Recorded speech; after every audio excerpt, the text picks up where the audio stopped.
Assalamualaikum warahmatullahi wabarakatuh.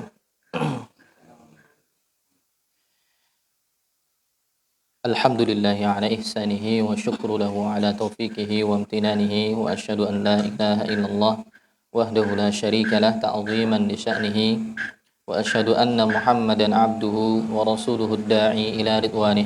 Allahumma salli wa sallim ala abdika Muhammadin wa ala alihi wa sahbihi wa ikhwanih amma ba'du. Allahumma 'allimna ma yanfa'una wanfa'na bima 'allamtana wa zidna 'ilman ya rabbal alamin.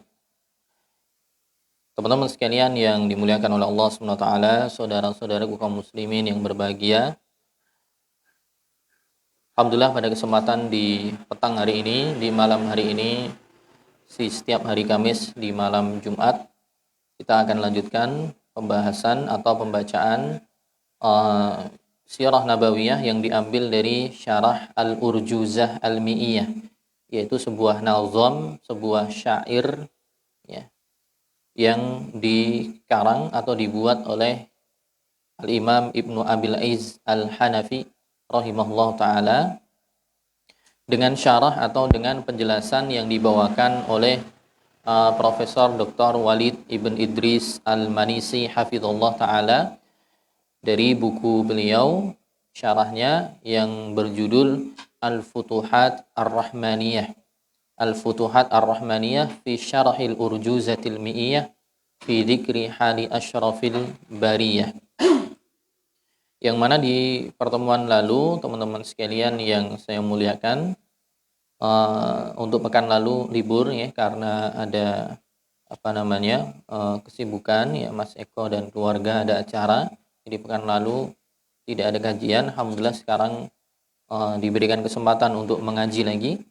Dan terakhir kita bahas sampai, kalau tidak keliru, sampai bait ke-16. Ke bait ke-17.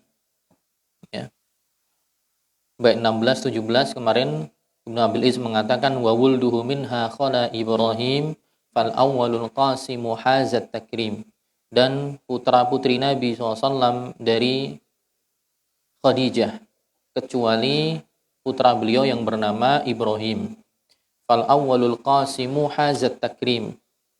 Yang anak pertama beliau namanya Qasim, yang berhak mendapatkan takrim, yaitu pemuliaan. Kemudian bait 17 kemarin wa Zainabu Ruqayyatun wa Fatimah wa Ummu Kulthumin lahunna khatimah. Kemudian putra-putri yang lain yaitu Zainab ya, ini adalah putri tertua ya, putri yang tertua.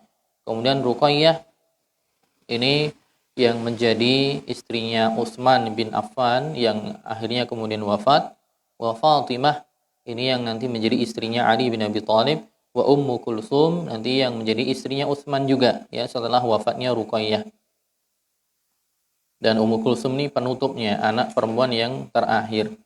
Kemudian sekarang pindah ke bait ke-18. Wattahirut tayyibu Abdullahi wa qila kullu ismin li fardin zahi. Wattahirut tayyibu Abdullahi wa qila kullu ismin li fardin zahi. Kemudian putra Nabi SAW atau anaknya Nabi SAW yang selanjutnya adalah At-Tahirut Tayyib, yang suci lagi baik ya, yang suci lagi baik yaitu Abdullah. Wakila, ya, ada kila, dan dikatakan dalam pendapat yang lain, kullus min li fardin zahi. Setiap nama yang disebutkan sebelumnya tadi adalah nama untuk setiap anak, ya, bukan julukan. Jadi nanti akan dijelaskan ya, bahwa at-tahir at-tayyib itu pendapat yang dianggap kuat adalah dia julukan ya. Yang suci lagi baik.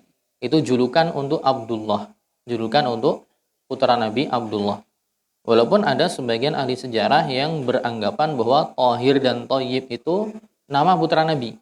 Tahir sendiri, Thayyib sendiri, Abdullah sendiri. Li fardin zahi. Zahi itu jamilun musyrik, yaitu anak lelaki yang ganteng, ya, lagi bersinar wajahnya. Ya, ini berarti anak yang ke-6. Ai as-sadisu min auladin Nabi Abdullah, yaitu anak ke-6 Nabi SAW adalah Abdullah.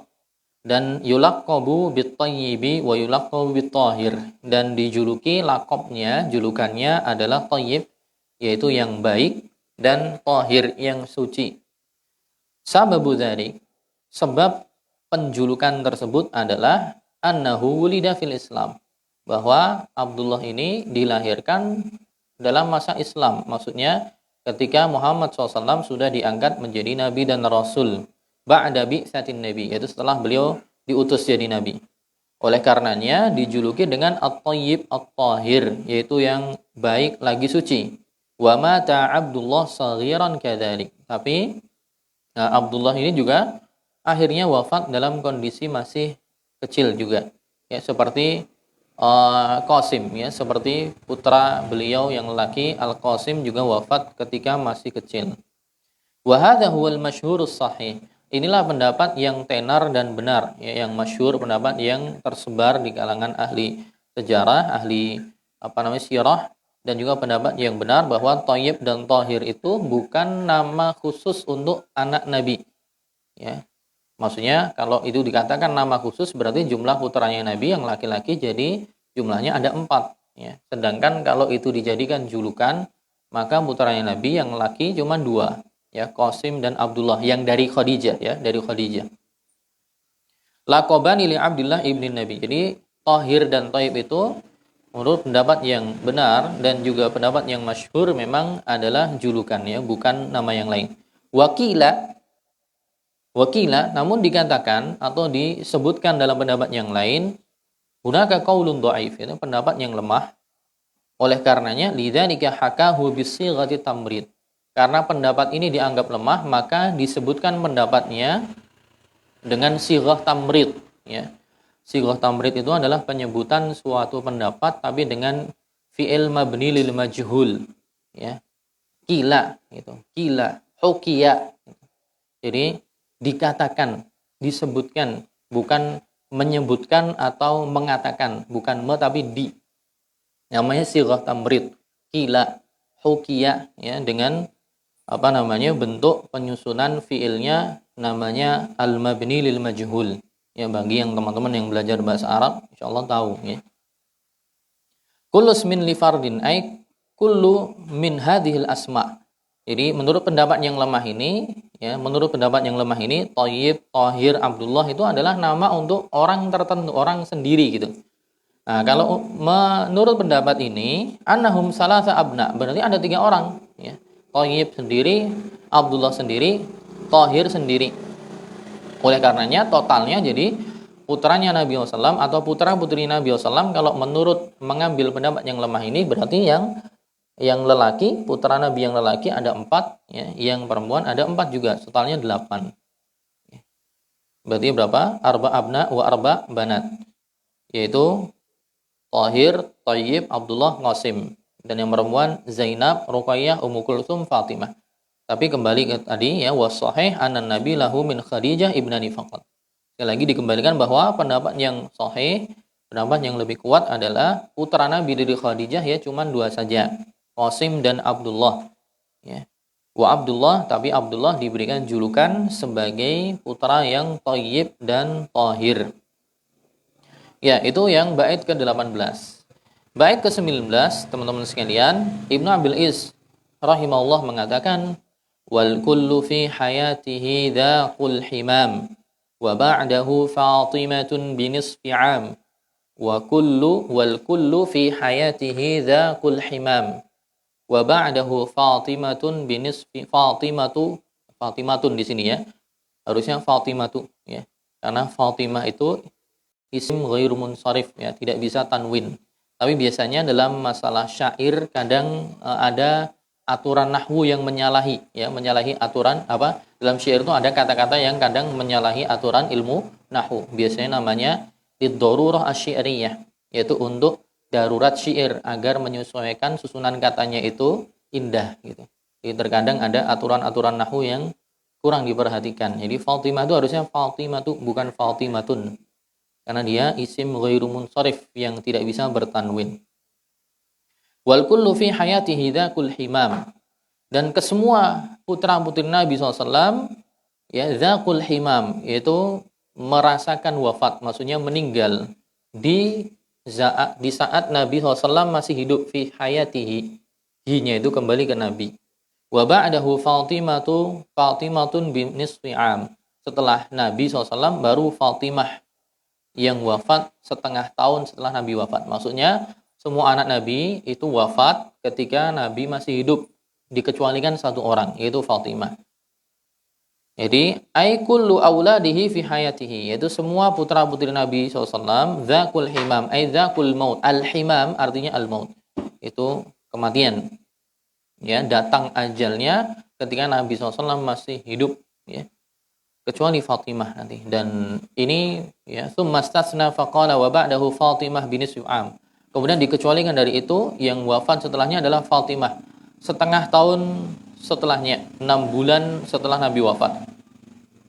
Ma'ada Fatimah hiyal wahidatu min auladihi sallallahu allati 'ashat ba'dahu nisfa'am. Jadi putri Nabi SAW satu-satunya dari putra-putri Nabi yang lain yang masih hidup sepeninggal Nabi SAW setengah tahun setelahnya. Fatuwfiyat ba'dan Nabi bisitati ashhur. Akhirnya pun beliau wafat juga setelah Nabi wafat 6 bulan setelahnya. Dan ini ya, adalah ujian yang besar bagi para nabi dan rasul, ya. Para nabi dan rasul ujiannya besar. Makanya Nabi SAW mengatakan asyaddun nasi bala'an al-anbiya tsumma alladziina yalunahum. Orang-orang yang ujian hidupnya paling berat itu ya para nabi dan rasul. Kemudian orang-orang yang semisal dengan mereka. Dan kita tahu ya Nabi Muhammad SAW ujiannya begitu besar. Ketika beliau di masa kandungan, ya kita tahu bapak beliau wafat, meninggal ketika beliau masih di masa kandungan. Ketika beliau dilahirkan, jadi belum pernah lihat bapaknya. Dan ini adalah kondisi yatim yang paling parah. Seorang anak yang belum pernah sekalipun melihat orang tua bapaknya. Ketika kemudian dilahirkan, sebagaimana sebelumnya dijelaskan, kemudian ibunya Nabi SAW wafat ketika Nabi di umur 6 tahun. Setelah kemudian tanggung jawab ya pengasuhan pindah kepada kakek beliau Abdul Muttalib. Abdul Muttalib pun juga meninggal ketika Rasulullah SAW umur 8 tahun. Akhirnya kemudian berpindah pengasuhan kepada Abu Thalib, paman beliau ya. Paman beliau dari sisi ayahnya, ya, bapaknya Abu Thalib ya. Abu Thalib dengan Rasulullah SAW sepupuan. Kemudian diasuh oleh Abu Thalib, ya, bahkan Abu Thalib mengasuh beliau sampai nanti Muhammad SAW diutus jadi Nabi dan Rasul, dan akhirnya pun meninggal, tapi Allah menakdirkan ternyata meninggal tidak dalam kondisi beriman, ya, tidak dalam kondisi beriman, wafat dalam keadaan kufur. Ini juga tentunya kesedihan di atas kesedihan.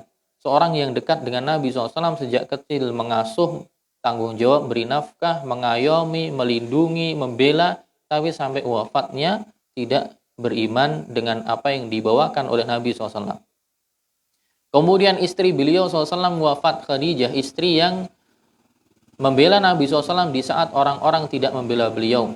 Istri yang beriman kepada Nabi SAW ketika banyak orang mencampakkan untuk beriman kepada Nabi. Istri yang membela dengan materi dan juga harta yang dia punya ketika orang-orang menghalangi untuk menginfakkan hartanya, berjuang untuk memperjuangkan agama yang diwahyukan oleh Allah SWT kepada Nabi SAW. Jadi Khadijah wafat juga ketika Nabi masih hidup, ya. Kemudian nanti juga ada istri beliau lain yang meninggal ketika Nabi masih hidup. Zainab bintul Khuzaimah Ummul Masakin juga wafat ketika Nabi masih hidup. Belum ditambah anak-anaknya, ya, belum ditambah pamannya yang pejuang Hamzah. Nanti Hamzah bin Abdul Muttalib wafat ketika perang Uhud, ya. Wafat dengan dibuka dadanya kemudian oleh Hindun bintu Utbah, diambil hatinya, dikunyah-kunyah. Nanti akan disebutkan ketika di perang Uhud, ya. Intinya begitu besar ujiannya, kehilangan orang-orang tersayang, kehilangan anak dan istri, kehilangan paman, orang tua. Ini tentunya ujian di atas ujian yang tentunya tidak semua mampu untuk menghadapinya. Makanya mental Nabi SAW berbeda. Beliau adalah orang yang istimewa. Nah, di sini juga bisa kita ambil pelajaran, ya. Bisa kita ambil pelajaran bahwa semakin ya soleh seseorang, semakin keimanannya semakin tinggi, ketakwaannya semakin baik, maka ujian kehidupan juga akan semakin berat gitu. Sebagaimana pohon itu semakin besar, maka semakin angin yang menggoyahkan pohon itu akan semakin dahsyat. Maka sebesar apapun angin, kalau cuman rumput saja, maka efeknya nggak terlalu besar. Ketika orang semakin besar, keimanannya, ketakwaannya, sebagaimana pohon yang rindang. Ketika kena angin, dia juga semakin, efeknya semakin besar. Jadi, ketika seorang kemudian banyak ujian hidup, ya, ketika orang tersebut ya, dilihat dari kesehariannya, dia istiqomah dalam kebaikan, berarti itu bukti bahwa Allah SWT sedang memberikan kesempatan untuk kita mendapatkan pahala yang banyak. Dan itu bukti Allah mencintai hambanya. Makanya Nabi SAW mengatakan dalam hadis yang lain, Inna idhamal jazai ma'a'idhamil bala. Wa innallaha idha ahabba qawman ibtalahum. Faman radiya falahur ridha. Wa man sakhita falahus sakhtu. Nabi mengatakan sesungguhnya ganjaran pahala itu berbanding lurus dengan besarnya ujian. Dan sesungguhnya Allah ketika mencintai suatu kaum, Allah akan menguji mereka. Dan barang siapa ridho dengan ujian tersebut, maka Allah pun ridho dengannya. Dan barang siapa malah murka dengan ujian yang ada, maka balasannya pun juga kemurkaan Allah SWT. Dilihat dari tadi, Nabi SAW banyak ujian tadi, itu menunjukkan kecintaan Allah kepada hambanya.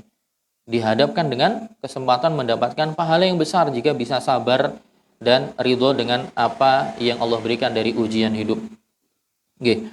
Kemudian di bait ke-20, Ibnu Abil Iz mengatakan, wa ba'da khamsin wa thalathina hadar bunyana baitillahi lamma andathar wa hakkamuhu wa radu bima hakam fi wad'i dhakal hajaril aswadi tham. Dan setelah umur Nabi SAW mencapai 35 tahun, beliau menghadiri pembangunan Baitullah, yaitu pembangunan Ka'bah. Lamma andathar, ketika pada saat itu Ka'bah runtuh. Ya. Runtuh karena ada banjir. Hujan deras, banjir bandang, pondasi Ka'bah waktu itu kemudian longsor, kemudian runtuh.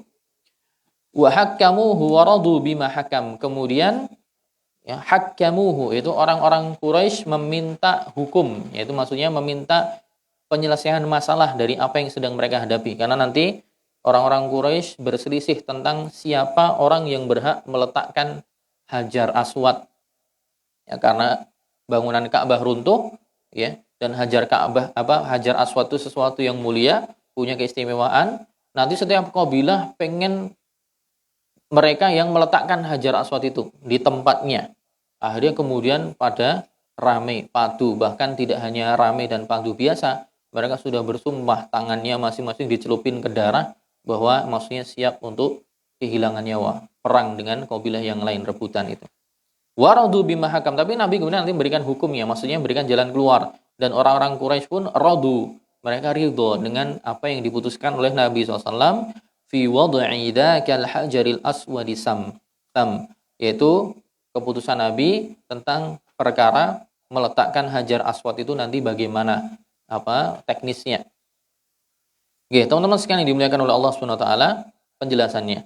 Wa ba'da khamsin wa thalathina lamma balagha umrun Nabi sallallahu khamsan wa thalathina sanah. Yaitu maksudnya ketika Nabi SAW umurnya mencapai 35 tahun, ya ini belum diangkat jadi nabi, ya.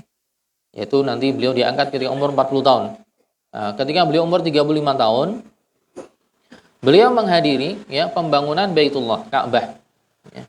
Lamma andasar, itu ketika runtuh, ambruk. Wa dzaka anna al-Ka'bah al-musyarrafah warada annahu awwala man banaha Adam. Nah, ini ulama berbeda pendapat. Ulama ahli sejarah berbeda pendapat tentang siapa sih sebenarnya yang pertama kali membangun Ka'bah. Siapa ulama yang pertama kali membangun Ka'bah? Dzalika anna al-Ka'bah al-musyarrafah. Bahwasanya Ka'bah yang mulia, warada annahu awwala man banaha Adam. Jadi datang informasi yang menjelaskan bahwa pertama kali yang membangun itu sebenarnya adalah Nabi Adam alaihissalam. Wakila banat hal malaikah li Adam. Menurut pendapat yang lain, yang membangun pertama kali adalah malaikat. Jadi yang mengatakan yang membangun pertama kali adalah Nabi Adam. Ada yang mengatakan malaikat yang bangun untuk Adam. Ya. Summa jaddada bina'aha Ibrahim. Adapun Nabi Ibrahim adalah orang yang memperbarui, ya, memperbarui bangunannya. Jadi bukan beliau yang pertama kali. Adapun Nabi Ibrahim bukan beliau yang membangun pertama kali. Adapun yang membangun pertama kali antara Adam atau malaikat. Gitu. Adapun Nabi Ibrahim adalah orang yang memperbarui bangunannya. Diambil kesimpulannya dari firman Allah Ta'ala di surah Al-Baqarah, wa idh yarfa'u Ibrahimul qawa'ida minal baiti wa Ismail. Allah berfirman, wa idh yarfa'u Ibrahimu al-qawa'ida minal baiti wa Ismail. Dan ketika Ibrahim alaihissalam mengangkat atau meninggikan qawa'id itu pondasi dari bait, yaitu dari Baitullah, dari Ka'bah. Ketika Ibrahim dan anaknya, putranya Ismail mengangkat atau meninggikan pondasi dari Baitullah, yaitu maksudnya Ka'bah. Maknanya adalah anna Ibrahim alaihissalam lamma banal Ka'bah wajadal qawaid wal asas mawjudan. Nah, dari ayat tadi bisa diambil kesimpulan bahwa Nabi Ibrahim alaihissalam dan Ismail ketika membangun Ka'bah, beliau sudah mendapati pondasi, ya, dan dasar dari Ka'bah itu sudah ada sebelumnya. Makanya Allah mengatakan ketika Ibrahim dan Ismail meninggikan qawaid, meninggikan apa? Qawaid itu bentuk plural dari qaidah. Artinya asas, yaitu pondasi. Jadi sebelumnya pondasinya sudah ada, kemudian ditinggikan lagi oleh Ibrahim dan Ismail, dibangun. Ini menunjukkan sebelumnya itu sudah ada, gitu. Cuman mungkin karena berlalunya waktu yang begitu lama sejak zaman Adam, ya, atau sejak malaikat dulu ratusan tahun sebelumnya sudah membangun, karena iklim, cuaca, kondisi kemudian runtuh. Tapi sisa-sisanya masih ada. Dibangun ulang oleh Ibrahim, ya, dibangun ulang oleh Ibrahim. Wa bana fawqahu, ya, membangun apa yang ada di atasnya. Fakanatil Ka'bah mawjudatan qablahu. Jadi Ka'bah itu sebenarnya sudah ada sebelumnya. Lakin kanat mutahaddimatan waqta an banaha Ibrahim. Tapi sebelumnya hancur lebur, ya, Ka'bahnya sampai waktu ketika Ibrahim membangun ulang, direkonstruksi. Fawajada asasaha wa rafa'ahu wa banah. Akhirnya kemudian, ya, didapati pondasinya, ya, letak pondasinya kemudian diangkat lagi dan dibangun. Summa innal Ka'batan hadamat wajud didabina'uha iddata marrat. Jadi Ka'bah itu mengalami beberapa, ya, pembangunan beberapa kali. Di antaranya marrah fi hayati Rasulillah, itu kali selanjutnya adalah ketika Nabi SAW masih hidup. Itu tadi ketika Nabi umur 35 tahun. Ketika Nabi umur 35 tahun. Jadi sebelumnya dibangun oleh Adam atau malaikat, kemudian hancur, kemudian dibangun oleh Nabi Ibrahim dengan putranya Ismail, ya, ditinggikan jadi bangunan Ka'bah, kemudian hancur lagi ketika Nabi umur 35 tahun karena ada banjir, ya, ada banjir. Kemudian ketika Nabi umur 35 tahun tadi setelah hancur, kemudian dibangun bersama-sama warga Quraisy pada saat itu. Fanhadamatil Ka'bah bisababi sailin syadidin asabaha fahadama bina'aha. Jadi Ka'bah waktu itu hancur karena aliran yang deras, ya, banjir yang menimpa Ka'bah ketika itu dan menghancurkan bangunannya. Wa aradat Quraisyun an tu'idal bina'a mimma dzukira fi dzalika annahum qalu. Dan akhirnya orang Quraisy menghendaki untuk mengulangi pembangunannya, ya, direkonstruksi ulang, diperbaiki. Dan termasuk yang disebut statement yang disebutkan oleh orang-orang Quraisy pada saat itu yang ditulis dalam buku-buku sejarah, mereka mengatakan la yadkhulu fiha dirhamu riba wala mahru baghin wala hulwanu kahirin. Tidak boleh, ya, dalam pembangunan Ka'bah ini tidak boleh ada 1 dirham pun dari hasil riba. Juga tidak boleh, ya, ada 1% uang pun dari mahru baghin, yaitu hasil dari berzina, ya, hasil dari sewa tubuh, ya, berzina, tidak boleh. Wala hulwanu kahinin, juga tidak boleh hasil dari upah dukun, upah perdukunan. Jadi murni uang yang dikumpulkan hasil dari yang halal, jual beli, sewa menyewa, atau yang lainnya. Yang penting bukan dari hasil perkara riba, atau juga bukan dari hasil upah dari berbuat zina, atau juga bukan hasil dari upah perdukunan. Disebutkan ini dalam Sirah Ibnu Ishaq ya, halaman 104. Fakanu min baqaya syariati Ibrahim. Jadi sebenarnya mereka itu sudah tahu ya, kondisi mencari nafkah itu sudah tahu bagaimana menghasilkan penghasilan, pemasukan, uang itu sebenarnya hal seperti itu sudah merupakan hal ma'ruf bagi mereka bahwa itu haram. Dikatakan di sini fakanu min baqaya syariati Ibrahim. Ini adalah sisa-sisa dari ajaran Ibrahim. Ya'rifuna anna hadhil amwal khabithah. Mereka itu sebenarnya mengetahui bahwa hasil-hasil seperti itu, harta-harta tadi adalah harta yang kotor ya, dari hal-hal yang haram. Wa annahu la yasihhu an tubna bihal Ka'bah, dan tidak sah untuk dengannya sebagai modal untuk pembangunan Ka'bah. Wala yadkhulu fiha illa malun thayyib. Tidak boleh masuk untuk pembangunan Ka'bah kecuali harta yang baik. Nah, di sini juga nanti dalam masalah muamalah ya, para ulama menjelaskan ya, termasuk orang-orang yang mau bangun masjid ya, tidak boleh dari harta yang haram ya. Dari harta riba, dari harta korupsi atau yang semisalnya tidak diperkenankan ya, tidak diperkenankan. Karena orang jahiliyah saja mereka tahu tidak boleh menyalurkan harta-harta haram untuk pembangunan Ka'bah. Ya, apalagi sekarang yang agama sudah sempurna dengan syariat yang jelas, maka tidak boleh juga seorang membangun masjid ya, tempat-tempat ibadah, musalla dengan harta yang haram. Misalnya orang punya harta haram riba, boleh dialokasikan tapi tidak untuk pembangunan tempat ibadah ya. Untuk pembangunan sarana prasarana umum diperbolehkan ya, jalan-jalan yang rusak ya, atau mungkin jembatan dan semisalnya, beli lampu-lampu di jalan kampung boleh, dan orang yang menyalurkannya bukan berniat ibadah juga, tapi takhallus minar riba, yaitu niatnya berlepas diri dari harta haram ya, bukan diniatkan sebagai ibadah ya, tapi diniatkan sebagai sesuatu yang kita berlepas diri darinya. Karena dalam hadis Nabi SAW mengatakan, innallaha thayyibun la yaqbalu illa thayyiban. Sesungguhnya Allah itu maha baik, tidak akan menerima kecuali sesuatu yang baik. Wa innallaha amaral mu'minina bima amara bihil mursalin. Dan sesungguhnya Allah memerintahkan orang-orang beriman sebagaimana Allah memerintahkan para rasul. Allah berfirman, ya ayyuhar rusulu kulu minat thayyibat wa'malu salihah.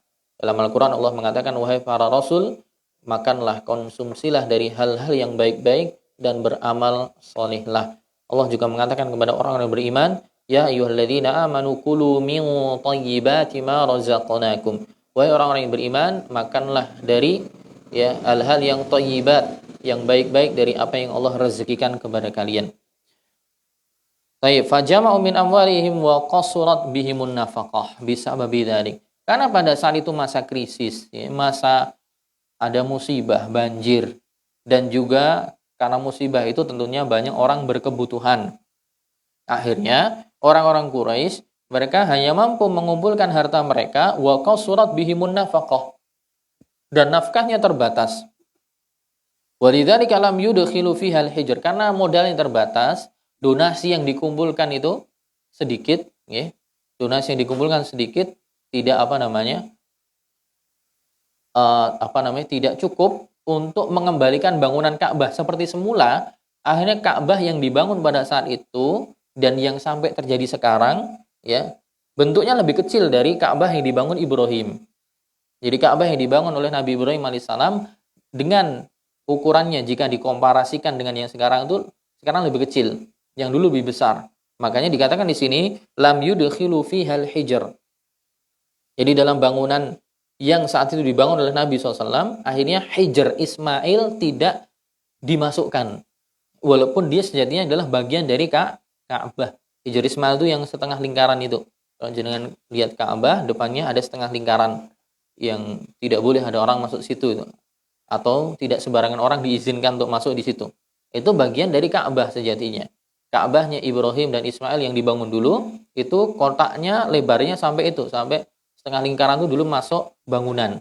Tapi karena pada saat itu ya modalnya sedikit, kurang, akhirnya yang dibangun jumlahnya besarannya lebih kecil, ukurannya lebih kecil sehingga sisanya itu tidak masuk.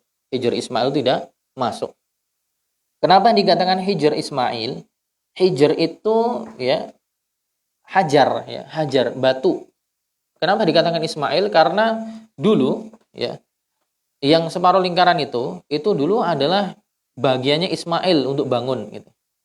Jadi dulu ketika pas dibangun ulang ya, setelah dibangun oleh Nabi Adam atau malaikat tadi hancur, kemudian dibangun ulang oleh Ibrahim dan Ismail. Nah, Nabi Ismail itu bagian bangunnya itu yang Hijr Ismail itu. Dulu beliau ngumpulin batu, disusun-susun di situ. Nah, itu bangunan yang dulu Ismail buat. Makanya dinamakan Hijr Ismail. Tapi kemudian setelah kena banjir di tahun 35 umur Nabi SAW, modalnya kurang. Nah, itu kemudian yang bagiannya dulu dibangun Ismail tidak masuk bangunan lagi. Ya, karena modalnya kurang pada saat itu, biayanya kurang. Tapi tetap itu bagian dari Ka'bah. Bagian dari Ka'bah. Wa anqasu syai'an min irtifa'iyah, bahkan ketinggiannya pun dikurangi ya. Jadi yang tingginya Ka'bah sekarang itu lebih pendek daripada yang dulu. Wa kana laha babun yadkhulu minhun nas wa babun yakhrujun.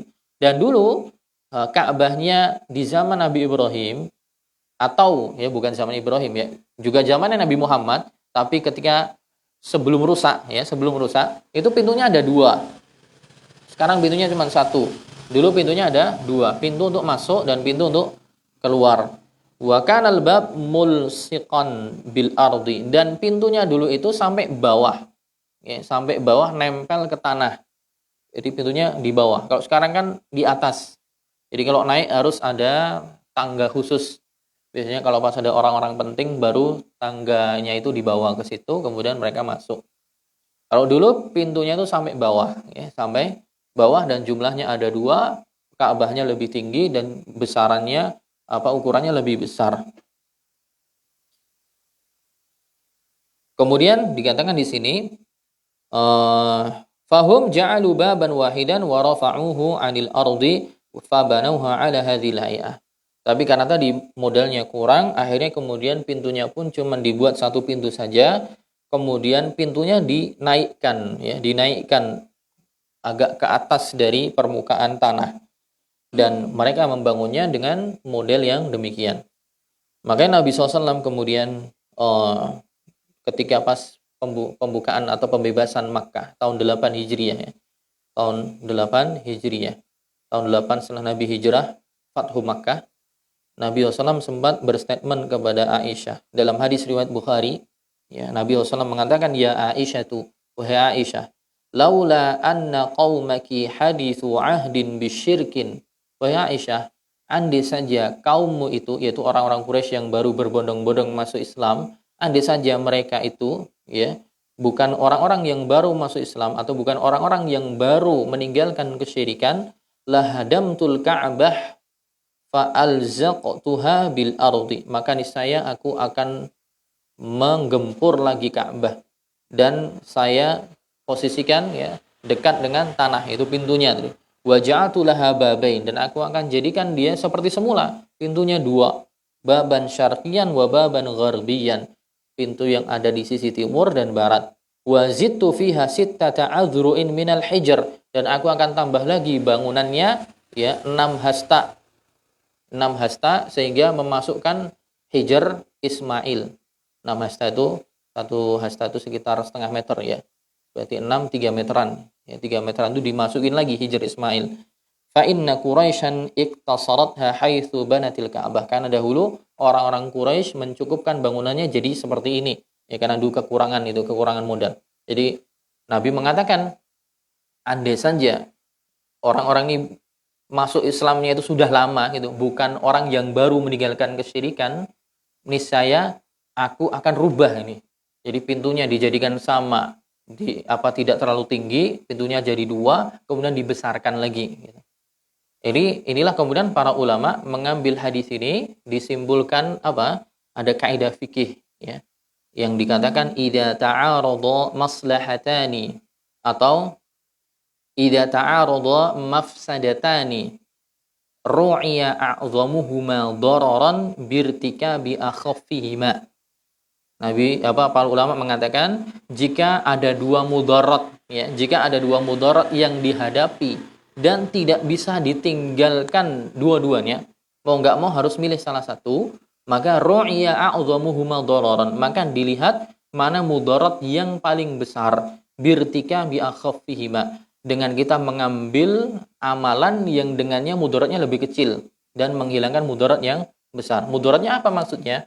Karena orang-orang Quraisy masih baru masuk Islam, tentunya mereka masih minim pengetahuan tentang agama, keimanannya masih baru. Kalau tiba-tiba Ka'bah yang menjadi sentral ibadah, tempat tawaf, tempat ibadah, kok tiba-tiba mereka masuk Islam langsung digempur sama Nabi, nah, tentu ditakutkan apa? Akan bergejolak gitu. Dan ini tentunya gejolak ini, gejolak keagamaan baik pun juga sosial, tentunya mudaratnya besar. Ini harus dihindari. Adapun kondisi Ka'bah yang pada saat itu sampai sekarang ini itu lebih kecil, itu sebenarnya juga mudarat. Karena apa? Karena bentuknya tidak sesuai dengan apa yang awal mula dibangun Ibrahim. Jadi ada dua mudarat yang dihadapi, tidak bisa dihindari.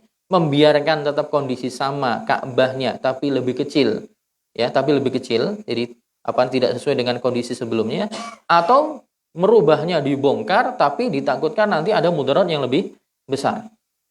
Akhirnya apa? Nabi memilih mudarat yang lebih kecil. Ya udah, biarin Ka'bah kondisi seperti itu. Ini karena orang-orang ini baru masuk Islam, ya. Dan mereka butuh ketenangan, butuh ketentraman. Jangan nanti ada suudzon dengan Nabi SAW dan sahabatnya, maka sementara didiamkan. Dan ini nggak jauh beda dengan masalah apa?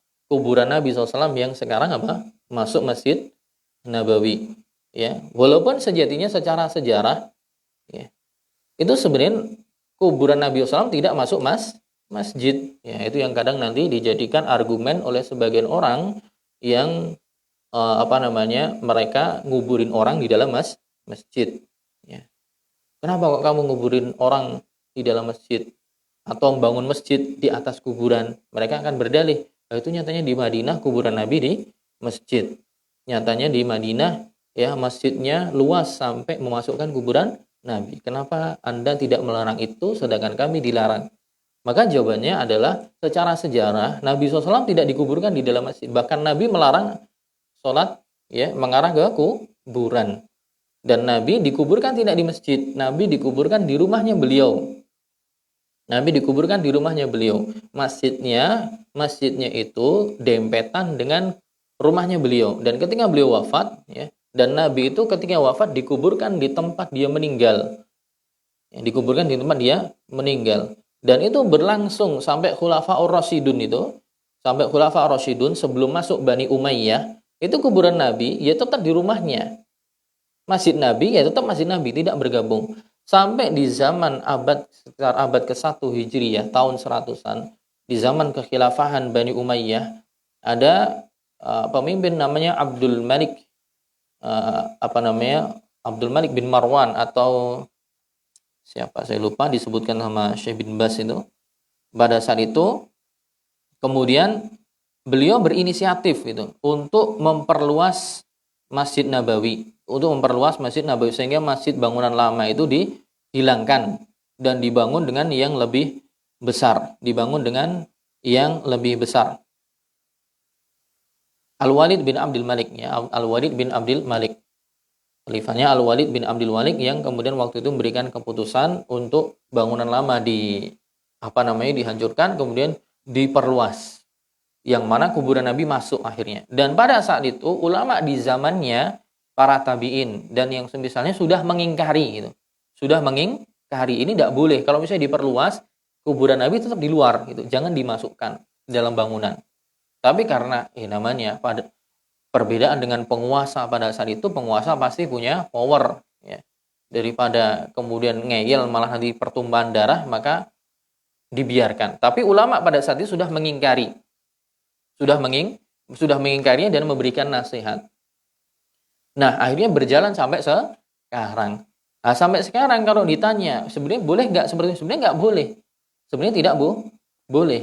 Tetap harusnya dikeluarkan kuburan Nabi SAW. Tapi lagi-lagi apa? Kalau sampai kemudian misalnya pemerintah Saudi Arabia berkeputusan ini Masjid Nabawi harus direnovasi, ya, kemudian kuburan Nabi harus tidak dimasukkan di masjid, kira-kira seluruh dunia gimana? Gempar pasti, nuduh yang tidak-tidak ke Saudi.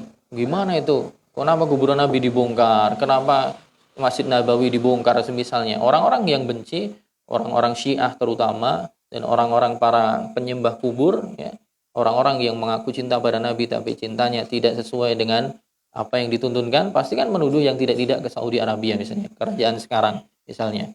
Nah, itu tentunya adalah mudarat yang lebih besar.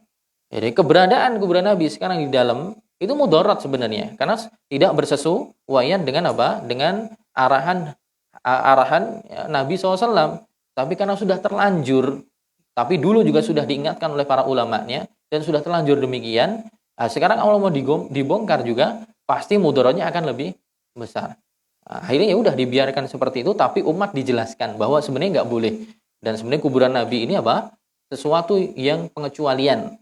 Karena memang sebenarnya asalnya secara sejarah sebenarnya kuburan Nabi tidak di dalam, tapi karena ada keputusan di masa lampau oleh pemimpin yang juga sudah dinasihati bahwa harusnya nggak boleh, tapi kemudian terlanjur di berjalan dan sudah berabad-abad, maka ketika misalnya harus dibongkar, maka ditakutkan ada mudarat yang lebih besar. Maka mengambil mudarat yang lebih ringan itu lebih dikedepankan daripada ada mudarat yang lebih besar.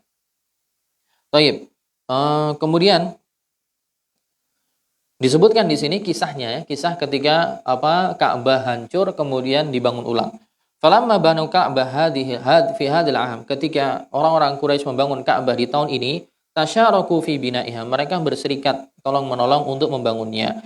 Falamma wasalu ila wad'il hajaril aswad, ketika sudah sampai pada masa peletakan Hajar Aswad, wa hum ya'rifuna fadlahu wa makanatahu, dan mereka semua tahu tentunya keutamaan dan kedudukan Hajar Aswad itu sesuatu yang berbeda.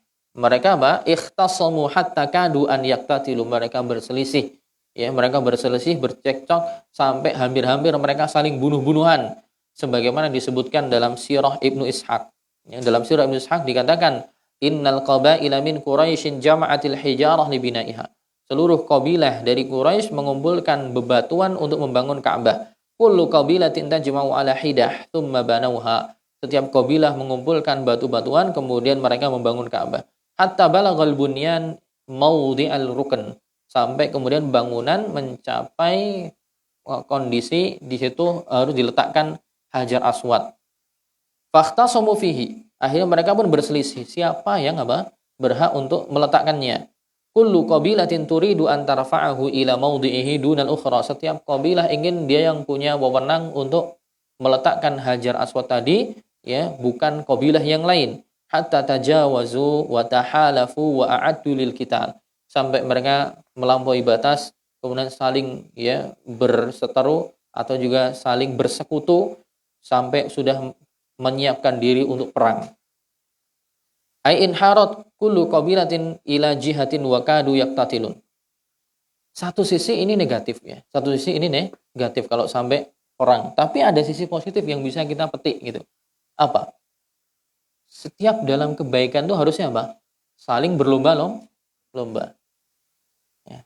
Satu sisi negatif karena kenapa harus sampai menumpahkan darah? Tapi sisi lain, karena ini sesuatu yang mulia, mereka berlomba-lomba gitu. Jadi kita ambil sisi positifnya. Jadi kalau ada suatu hal yang ibadah yang baik, positif, seorang bisa mengambil ibadah itu, ya jangan persilahkan orang yang lain. Ada soft di depan kosong gitu, jangan monggo mas dengan mohon tengah harapan. Kan ada sebagian orang yang gitu. Ada pembangunan masjid atau mushola renovasi dan semisalnya butuh donasi gitu. Masing-masing, ya, orang punya kemampuan untuk donasi. Ya. Kalau kita bisa yang berlomba-lomba pertama kali memberi, ya jangan persilahkan orang lain. Barangkali donasi kita itu menjadi sebab nanti masuknya kita ke surga. Kita tidak ada yang tahu kebaikan mana yang menjadi sebab, ya, masuknya seorang ke surga. Bisa aja kebaikan yang lain habis digunakan untuk menebus kesalahan dan dosa. Ada sedikit kebaikan itu dengannya menjadi sebab masuknya orang ke surga. Makanya Allah mengatakan, ya, falyatanafasil mutanafisun, maka hendaklah orang yang berlomba-lomba dengan kebaikan, mereka berlomba-lomba. Fastabiqul khairat, berlomba-lombalah dalam kebaikan. Ini ada sisi positif dari orang-orang Quraisy ini. Dari sisi mereka berlomba-lomba dalam kebaikan walaupun berlebihan ya. Sisi negatifnya berlebihan sampai rela bunuh-bunuhan. Faqarrabat Banu Abdiddar jafnatan mamlu'atan daman. Banu Abdiddar, kabilah Banu Abdiddar sudah qarrabat, yaitu sudah mendekatkan diri, maksudnya di sini sudah siap-siap dia akan apa? Jafnatan sudah mendekatkan diri, nyembelih hewan, keluar darahnya sewadah yang dengannya apa? Maksudnya mereka dulu kalau mau perang itu mereka nyembelih hewan, darahnya itu sudah dimasukkan ke tangan, ini sebagai tanda dia udah siap mau perang gitu. Dengan apa? Kabilah yang lainnya. Tsumma ta'aqadu hum wa Banu Adi ibn Ka'ab ibn Lu'ay 'alal maut.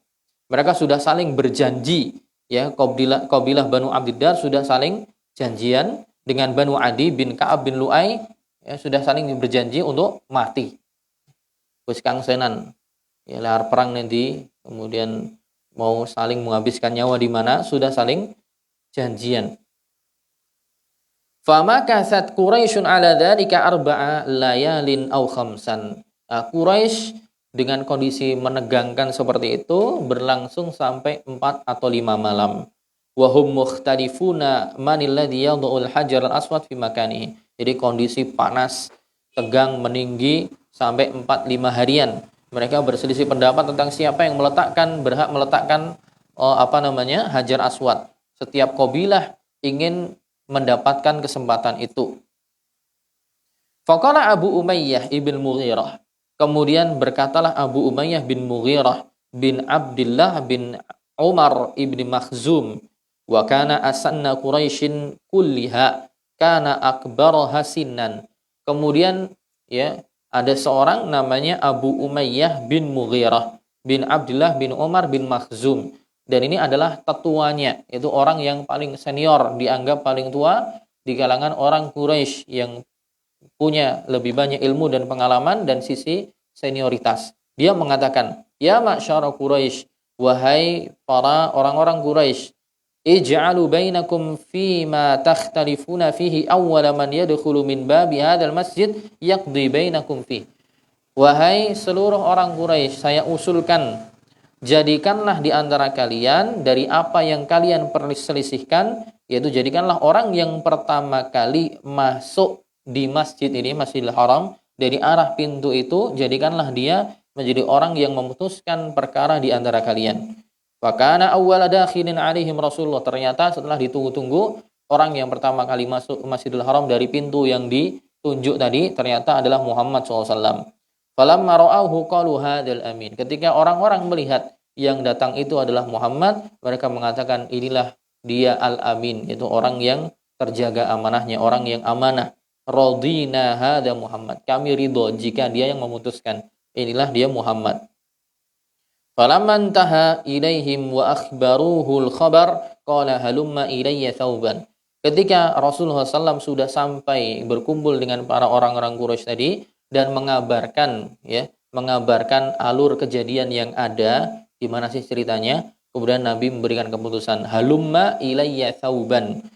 Ya, ambil serahkan ya kepadaku thawb, yaitu kain yang lebar, yang besar, suruh menghadirkan di situ. Untuk apa? Fa'utiya bihi. Kemudian dibawakan kain itu, fa akhadha rukna fa wada'ahu fihi biyadi. Nabi SAW mengambil Hajar Aswad, kemudian tadi kainnya tadi digelar ya, kemudian Hajar Aswad ditaruh di tengahnya. Tsumma qala, kemudian Nabi SAW mengatakan, litakhudha kullu qabilatin binahiyatin min nawahi thawb tsumma rfa'uhu jami'an. Kemudian setelah kain digelar, batu Hajar Aswad ditaruh di tengah, kemudian Nabi mengatakan, silahkan setiap kepala kabilah mengambil ujung kain, ya, kemudian mengangkat bersama-sama. Jadi akhirnya setiap orang punya peran. Ini mengangkat dengan kain di ujung yang kiri, ini yang kanan, yang utara, yang selatan. Akhirnya semua ya gotong royong dibawa bareng. Farafa'uhu hatta idza balaghu bihi mawdi'ahu wada'ahu Rasulullah sallallahu alaihi wasallam. Sampai kemudian mereka gotong royong dibawa ke tempat yang nanti untuk meletakkan Hajar Aswad tadi, kemudian setelah sudah dekat, Nabi yang meletakkan. Jadi Nabi yang meletakkan. Tapi yang lain sudah pada ridho. Mereka punya peran semuanya untuk bawa Hajar Aswad tadi.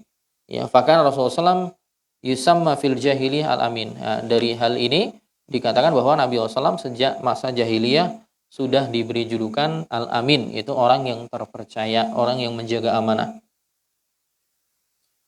Baik, 5 menit lagi kita baca sedikit. Kemudian bait ke-22, wa ba'da 'ami arba'ina ursila fi yaumil itsnaini yaqinan fankula fi ramadhana aw rabi'il awwali wa suratu Iqra awwalul munazzali. Nah, langsung melompat ya ke umur Nabi 40 tahun, tadi umur 35, sekarang umur 40 tahun. Di umur 40 tahun beliau ursila, diutus ya menjadi nabi dan rasul, yaitu di hari Senin yakina, di hari Senin secara yakin ya. Disepakati ulama bahwa hari itu terjadi di hari Senin. Fankula, maka sebarkanlah, nukilkanlah bahwa beliau diutus di hari Senin. Fi Ramadhana aw Rabi'il awal. Adapun bulannya ulama berbeda pendapat. Ada yang mengatakan di bulan Ramadan, ada yang mengatakan itu terjadi di Rabiul Awal. Wa suratu Iqra awwalul munazzali, dan surat Iqra itu surat Al-Alaq adalah surat yang pertama kali diturunkan. Ursila, yaitu Nabi SAW diutus, maksudnya Allah mengutus Muhammad SAW ya sebagai rahmat bagi semesta alam. Wa arsalahu litsaqalain. Muhammad SAW diutus untuk dua kaum, yaitu kaum jin dan kaum manusia. Kafatan linnasi basyiran wa nadhira. Untuk keseluruhan manusia sebagai pemberi kabar gembira dan pemberi peringatan. Dan wa kana Nabi SAW awwalu ma budi'a bihil wahyu qabla nuzuli surat Iqra. Dan Nabi SAW itu sebenarnya sebelum turun surat Al-Alaq itu sudah ada permulaan dapat wahyu ya. Dan permulaan dapat wahyu Nabi SAW ar-ru'yas salihah. Jadi beliau sering bermimpi ya, sering bermimpi, dan mimpinya para nabi dan rasul itu kan wahyu. Beda dengan mimpinya orang selain nabi ya, mimpinya orang selain nabi bukan wahyu.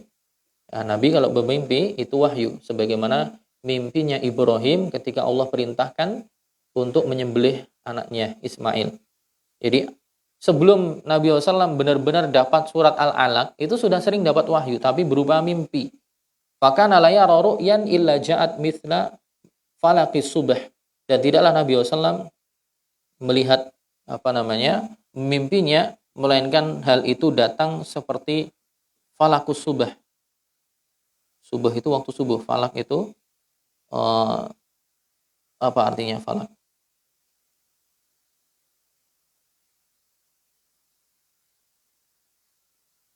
Kita cari falak.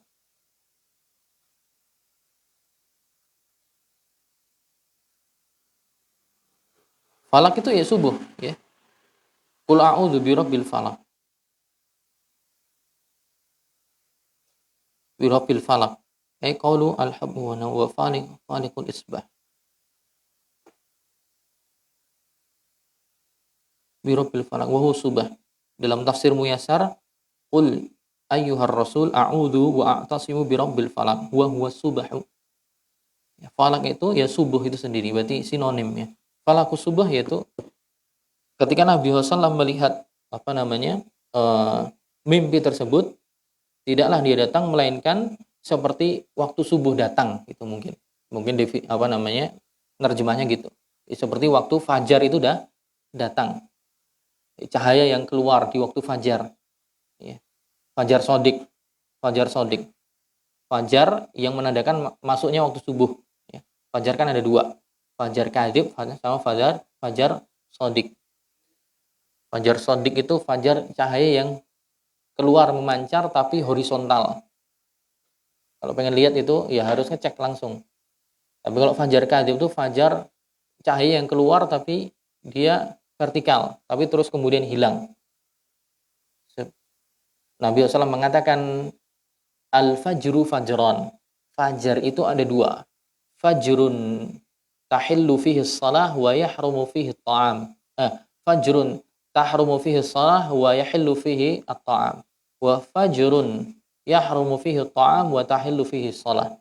Fajar itu ada dua kata Nabi SAW. Fajar di mana makan masih halal, maksudnya sahur, dan sholat subuh haram karena belum masuk waktunya. Dan itu namanya fajar kadzib. Fajar yang kedua adalah fajrun, fajar di mana sholat subuh sudah halal, maksudnya sudah boleh, tapi makan sudah haram karena sudah tidak boleh sahur gitu. Itu nanti di pembahasan mawaqitus sholat, waktu-waktu sholat. Jadi kurang lebih maknanya ya, ketika awal-awal Nabi dapat wahyu, itu mimpi beliau datangnya seakan-akan seperti apa? Falakus subah, ya, seperti waktu fajar datang. Mungkin demikian, wallahu a'lam. Wa hubbiba ila Nabi sallallahu an yakhluwa bi nafsihi li ta'abbud. Dan permulaan sudah dapat wahyu tadi, kemudian Nabi sallallahu dijadikan untuk suka menyendiri, ya, suka untuk berkhulwat. Ya, makanya beliau mulai apa? Mulai sering menyendiri di gua Hira, di gua Hira. Dan jaraknya jauh loh itu. Jarak rumahnya Nabi SAW ya, di dekat Ka'bah sampai ke Jabal apa itu? Nur ya. Jabal Nur. Gua Hira itu Jabal Nur ya. Iya kan? Iya, itu Mas Akhi Andri yang sudah sering ke sana. Di Jabal Nur ya, Mas ya. Iya, di Jabal Nur itu lumayan jauh. Berkilo-kilo ya. Gitu. Ya, beliau kemudian sering berkhulwat, sering berduaan. Ya, berdua maksudnya ya merenungi dan juga apa namanya? Mencari hakikat siapa sih pencipta. Dan beliau memang sudah tahu sebenarnya apa yang dilakukan oleh kaumnya itu keliru gitu. Jadi beliau tahu ada Tuhan zat yang pantas untuk disembah, yang bukan yang disembah oleh kaumnya. Nah, ini beliau mulai menyendiri. Terlebih karena sebelumnya sering dapat wahyu dalam mimpinya. Fakanat Ummul Mukminin Khadijah tuzawiduhu bit-ta'am wasyarab wa ma yahtajuhu, dan dahulu Ummul Mukminin istri beliau Khadijah membekali Nabi SAW dengan bekal makanan dan minuman dan apa saja yang menjadi kebutuhan beliau. Fayadhabu ila ghari Hira yata'abbadu layali zawatil adad. Dan beliau beribadah di situ di Gua Hira ya. Wa fitil kal fatrah kana idza marra fi turuqi Makkah yasma'u taslim asy-syajar wa taslim al-hajar alaih. Dan pada saat itu ketika beliau pulang dan pergi itu dari rumah ke Gua Hira, ketika berjalan di suatu jalan di Mekah, beliau mendengar ucapan salam dari pepohonan dan juga bebatuan mengucapkan salam kepada beliau.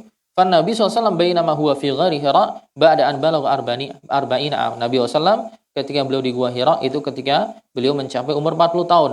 Wa kana fi ghari Hira ja'ahu Jibril. Ketika itu di Gua Hira datanglah kemudian malaikat Jibril alaihi salam datang dalam perwujudan seorang lelaki.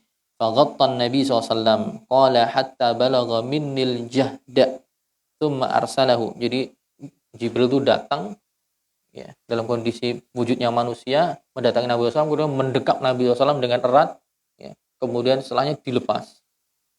Qala, kemudian Jibril mengatakan Iqra. Ya. Sampai 3 kali. Yakni ya yughatti Nabi SAW wa yaqul lahu Iqra. Nabi SAW mengatakan ma'ana biqari, saya itu tidak bisa membaca. Tsumma ba'dal marrah ats-tsalisah ya.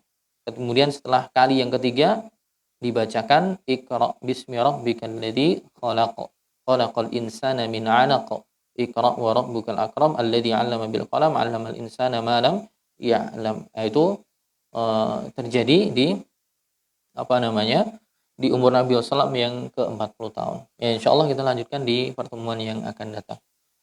Subhanakallahumma bihamdika asyhadu an la ilaha illa anta astaghfiruka wa atubu ilaik. Assalamualaikum warahmatullahi wabarakatuh.